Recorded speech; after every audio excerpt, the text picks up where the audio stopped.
Halo teman-teman, gak kerasa nih sudah seminggu berlalu dan episode ke-8 dari Tensura sudah rilis. Dan seperti biasa, gue akan membahas hal-hal menarik yang bisa dibahas di episode kali ini. So, gue harap kalian bersiap-siap karena gue akan membahas anime action yang baru 2 episode ini. Langsung aja kita mulai. Donat enak kayaknya ya.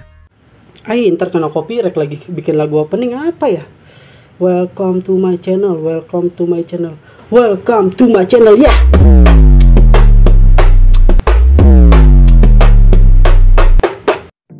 6 minggu lebih kita menyaksikan silat lidah yang begitu indah dan akhir-akhir ini anime ini mulai rame lagi diperbincangkan karena sudah melewati masa-masa indah tersebut.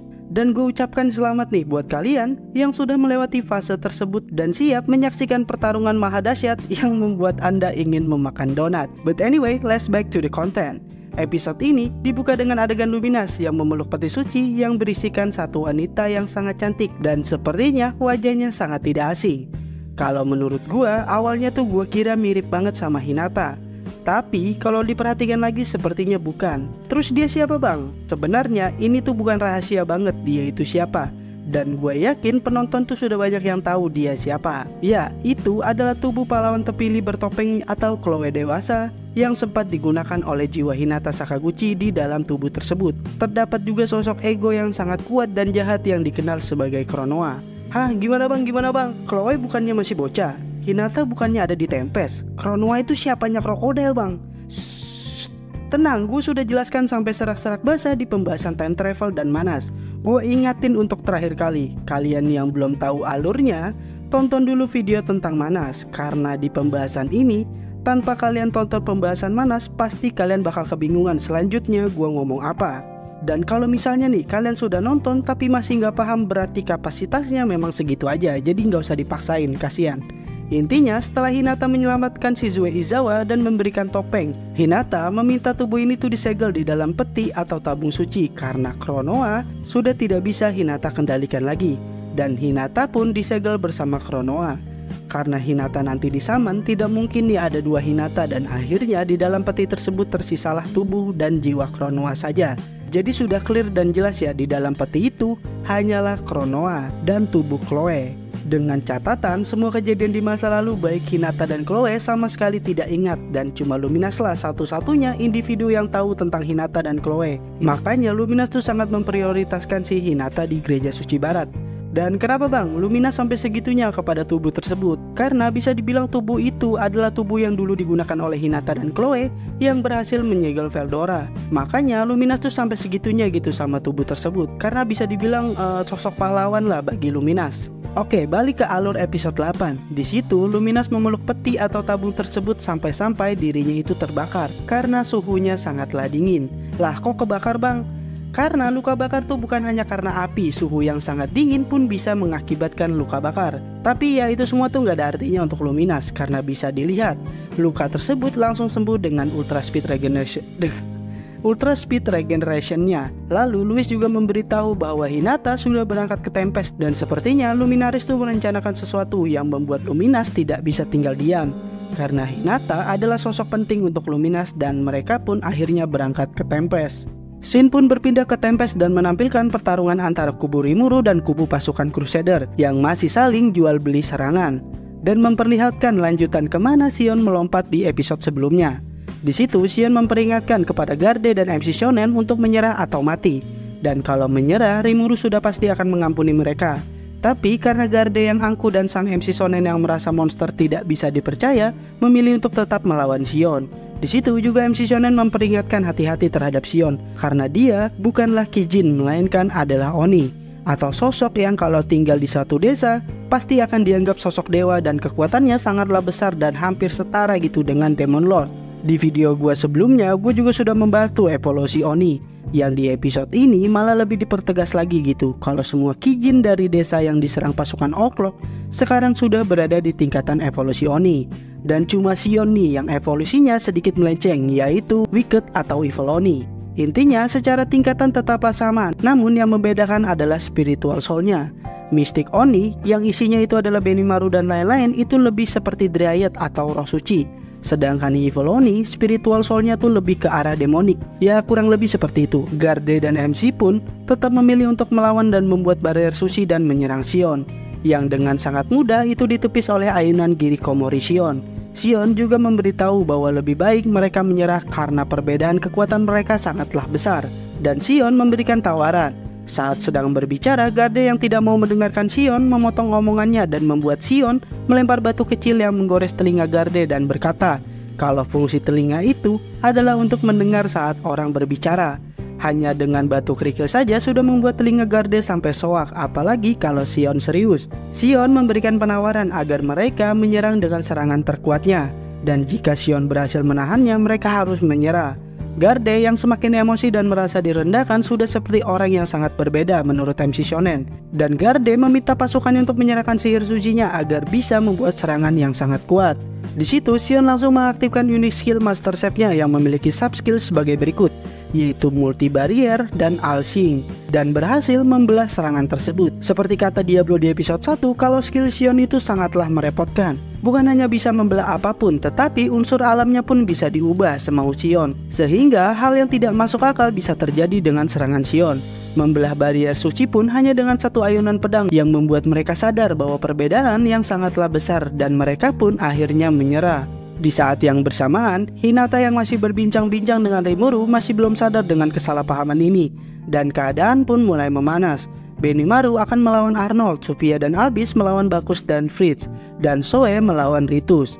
Dan Rimuru lah yang akan bertarung melawan Hinata, dan pertarungan pun dimulai. Oh ya, di sini tuh Rimuru tuh cuma benar-benar menggunakan serangan fisiknya dan bertarung menggunakan teknik berpedangnya yang diajarkan oleh Hakuro dan Gazelle. Jadi bisa dibilang Rimuru tuh sangat fair dalam bertarung dengan Hinata. Hinata sempat menggunakan unique skillnya yaitu Usurper yang bisa dipakai untuk mengcopy skill yang ada di tingkatannya. Tapi ya perlu diingat, hampir semua unique skill mau sekuat apapun gak akan berefek kepada pengguna ultimate skill. Apalagi Rimuru tuh punya 4 ultimate skill, jadi gak mungkin Hinata bisa menggunakan unique skillnya kepada Rimuru. Dan Hinata hanya bisa bergantung kepada fisik dan keahliannya. Hinata yang ingin mulai serius membuang pedang Dragon Buster-nya dan menggunakan Holy Armament. Gimana ngomongnya? Dan menggunakan Holy Armament, yaitu armor yang memiliki sayap roh dan mensummon pedang Moonlight yang berada di tingkat unik. Rimuru yang memang pedangnya belum sampai di tingkat itu pun menggunakan Black Flame dan Black Thunder untuk memperkuat pedangnya, dan pertarungan pun kembali berlanjut.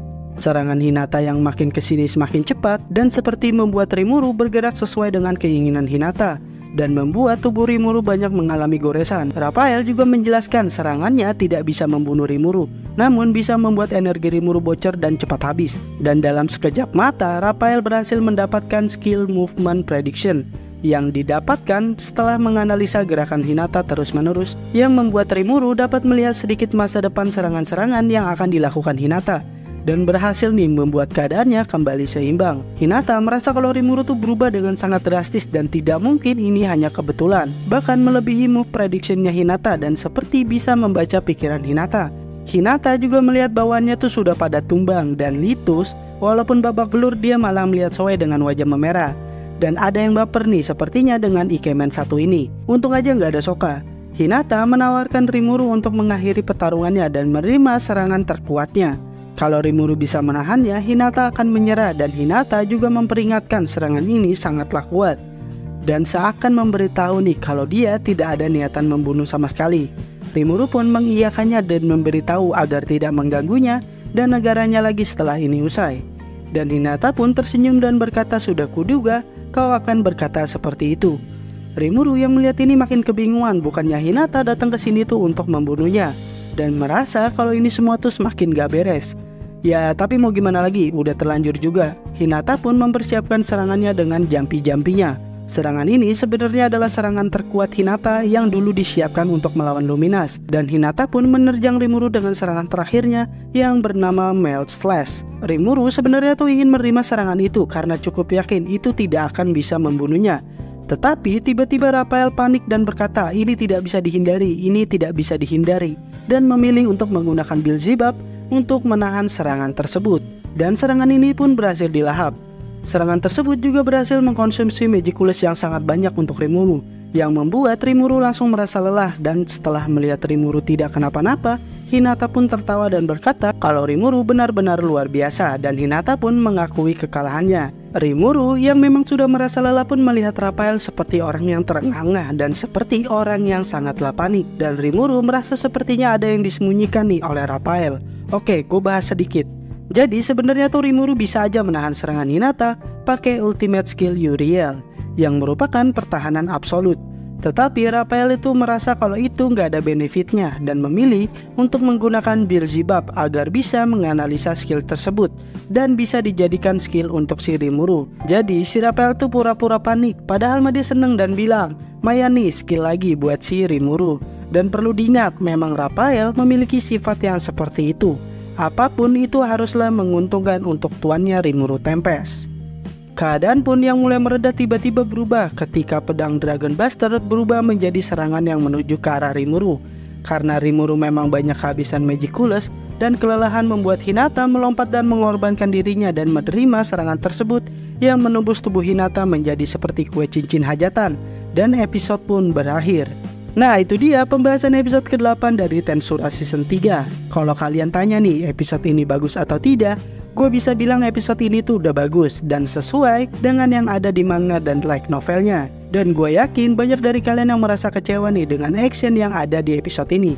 Terkesan biasa dan gak sebagus episode 10 di season 2-nya. Kalau kalian cuma tarik garis besarnya memang tidak sebagus episode 10 season 2. Tetapi kalian juga harus tahu di pertarungan ini pihak Rimuru tuh tidak memiliki dendam atau kebencian.